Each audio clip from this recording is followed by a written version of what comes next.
अस्सलाम वालेकुम। वालेकुम अस्सलाम। क्या नाम है आपका? डॉक्टर फातिमा खान। तो कौन सी कंट्री मूव करना चाह रही हैं? यूके।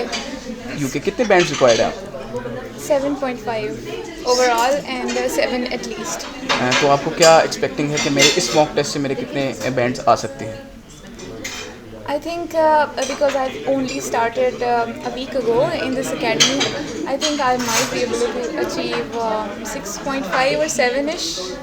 तो आपको क्या लगता है कि जब आप आगे ब्रिटिश काउंसिल से आप ये टेस्ट अपना देंगी तो आप कितनी मेहनत के साथ जाएंगे और आपको कितने बैंड्स रिक्वायर्ड हैं? और आपने कहा है 7.5 मुझे रिक्वायर्ड हैं, तो आप कितने ले Yes. सकती हैं? मतलब कि अगर आप 9 सोचेंगी तो 7.5 आएंगे and it's reality.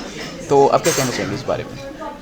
Hopefully I will be able to achieve my target, लेकिन उससे ऊपर शायद मुझे टारगेट ही कर सकती हूँ। उससे ऊपर मैं बहुत ज़्यादा होप्स हाई नहीं कर सकती क्योंकि मुझे अभी टोटल 15 to 20 डेज़ मिलेंगे